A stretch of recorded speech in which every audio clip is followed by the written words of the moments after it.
Dana White's Contender Series Season 8, Week 1 just wrapped up, and I'm going to run down a couple of the contract winners and my thoughts on what happened this night and how the fights went, break down a couple of the guys, and give you my overall thoughts.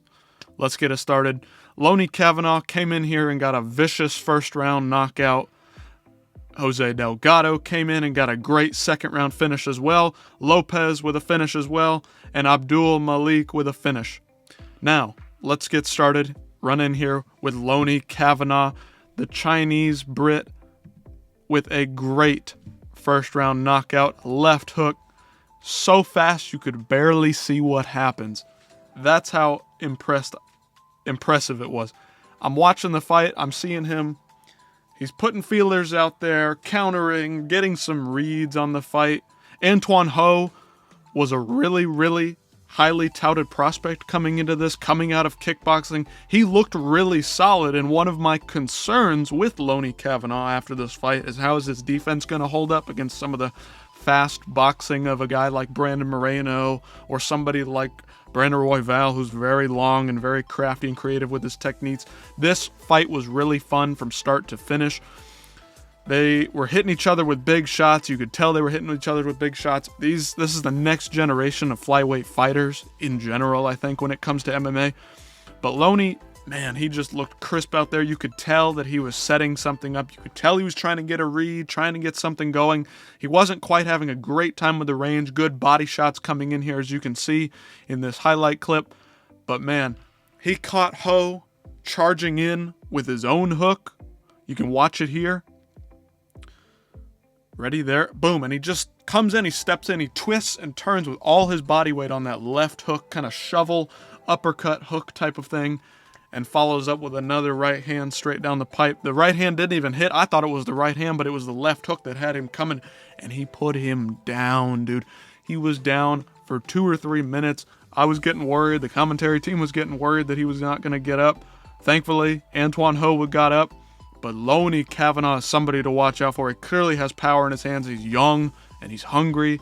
He wants to fight for the UFC. He comes out of a great team, Britain top team. I'm excited to see what we've got next for him. Now, for the second fight, Jose Delgado had a great finish. He threw a knee up going into the clinch. Juarez was a tough guy coming out of the Stockton area, the Diaz Rat Pack camp. He looked pretty good. He had good, crisp boxing. Looked like one of those just tough slugger, brawler types, much like some of the Diaz crew is. They just come to bang every fight. I loved that he had this kind of silly-looking rat tail. But man, Jose Delgado, I can't say enough about what this guy did in terms of mixing it up. He comes out of the gym, the MMA labs down there with Crouch, and Benson Henderson was in his corner. Benson Henderson's come along with him on this journey. Very excited to see him kind of coming into that coaching role. Really cool. But Jose Delgado just put together a masterpiece performance in terms of MMA. What he did, mixing it up. He's got good, crisp boxing. He's a little bit open on the feet. He took some hard, big shots from Juarez. Juarez is kind of a tough, meathead kind of slugger. And he took some big shots, Jose did. And he just came forward, did his thing. He had a great variety of strikes through the knees, through the elbows. Crisp boxing, like I said, was able to mix it up, get some takedowns, looked good in the grappling, and here he just drops him with a knee. Great read because Juarez was kind of dropping down, lowering his head, doing this motion, and Jose just read it perfectly, and he had him backed up against the cage. He's got nowhere to go. He can't dip and back out. He dipped and came forward, and Jose met him with the knee and just put him clean out. There's not much more I can say. Definitely deserves a contract. So does Lonnie Kavanaugh, deserving of their contract. But let's go back to Lopez here. He also had a finish. But I was not really impressed. He's 31 years of age. Dana White said himself after the fights that he's not really looking for a 31-year-old. And I thought that the guy that he beat was a Georgian 27-year-old wrestler type who threw great overhands. He kind of fakes his takedowns and comes with a big overhand. It's an effective style. Lopez kind of wore him out, got him tired, broke him down. But it just wasn't what I'm looking for when we come to these contenders. When I'm looking for a contender, I want somebody that's young and hungry and willing to put it all out there. Kavanaugh did it. Delgado did it. They waded through the fire. Lopez was able to break his guy down, but he just didn't look like a really UFC-ready guy, this Georgian fighter. I just wasn't impressed with Lopez just because, in my opinion, just because you get a finish doesn't mean that you deserve to come to the UFC. We don't know sometimes what these other fighters have gone through. They may have impressive resumes, they may have impressive records, but what have they really done? Who have they really beaten? The guy out of Georgia, he looked really impressive. He's got heavy hands, and he's got great takedown ability, much like Merab. Merab was in his corner supporting him, fellow Georgian. Lopez was able to get the finish, wade through the fire. I just didn't love that he kind of only finished the guy because the Georgian got tired, got broken, and that's how you're able to get your finish. I want you to be able to get a finish while facing some adversities, while fighting somebody who's legit, who's giving you some real competition. And once he got past the takedown threat, and once he got past and figured out the overhand, he was able to eventually get a finish, but it took him a really long time. Like, he should have finished him after just a few minutes of figuring out what this guy could have done. I wasn't super impressed by him. We'll see where he fits in the light heavyweight division. The light heavyweight division isn't as deep as it once was. And so am I that terribly upset with it? No, it's not the worst Dana White's Contender Series contract ever, but I just wasn't impressed by him. I don't expect him to go very far in the UFC. I could be wrong, but he's 31 years old. How much better is he really going to get? He's coming out of his prime.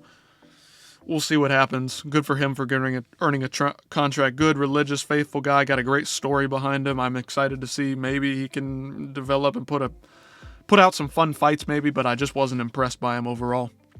And then Mansour Abdul Malik was the last contract winner. We'll get to him in a minute. I want to talk about the other fight. Was Ding Mang versus Hamed.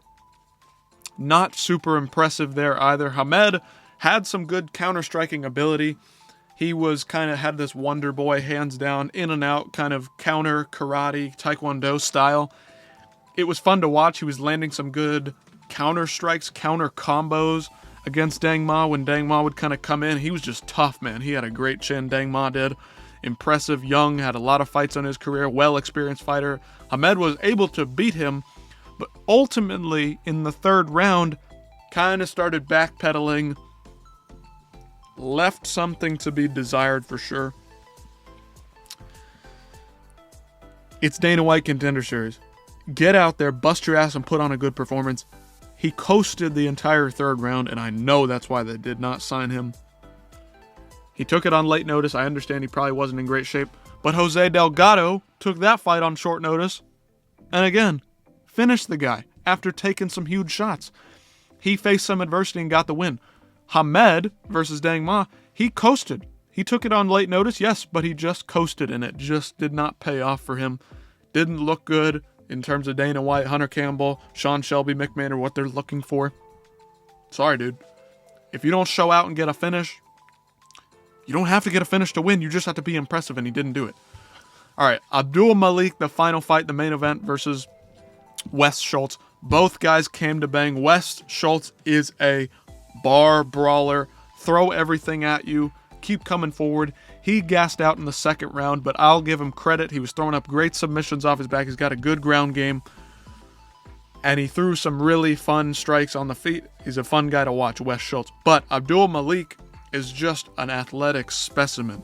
And he's got power in his hands, and he was able to put that power straight to Wes Schultz's face. I'd like to see him keep developing as a fighter, Abdul, but he showed really good potential. Of the two guys, they both showed out, and they both had good fights. Abdul was able to finish him in the second round, but they both showed good fighting ability. But Abdul overall is the better looking prospect to me. What he did going in there, facing some adversity, taking some tough shots, getting teed off on a little bit, getting taken down, fighting through the adversity and showing that he had the strength to overcome and the gas tank to overcome. I could see he was kind of tiring a little bit as the fight went on. But once he ultimately got Wes Schultz to the ground and got into a full mount, half guard kind of position back and forth, he was teeing off with the elbows, and I love to see that. The vicious ground and pound from him was awesome to see. That's what I look for. He's a finisher on the ground. Will he be able to do that against higher touted, better opponents in the UFC? I'm not so sure if he will. But the fact that he was looking for it throughout the fight when he was on top, that means something to me. And he's got power in his hands. If he can keep developing his striking, because it didn't look that bad either. He threw some great kicks on the feet. He hurt Wes before he was able to get his final takedown and scramble around. He looked pretty fast on the ground, not as fast as Wes. Wes is more of a grappler. I think traditional jiu-jitsu grapplers got better jiu-jitsu school than Abdul. But I liked what I saw from Abdul. Great prospect. He looks really interesting. Athletic specimen. Fast, hungry. Throws some heat on the feet. And he's able to throw vicious ground and pound on the ground. That's exactly what I'm looking for. So we got Lonnie Kavanagh, Jose Delgado, Lopez, and Mansour Abdul Malik coming out with contracts. I'm excited to see Kavanagh, Delgado, and Abdul Malik. Some good prospects, some well-rounded fighters. They showed all their facets of the game. I love to see mixed martial arts, mixing it up, mixing everything into what it takes to be a UFC fighter. I'm excited to see them. I hope that they can get some contracts signed, get them right in there, throw them right in the UFC, get them on some Apex cards, build them up. Let's go. Get these prospects running because they look really, really good. Week 1, Dana White Contender Series Season 8. I'm looking forward to next week. Check it out next week, Tuesday night, 7 p.m. I'll see you then.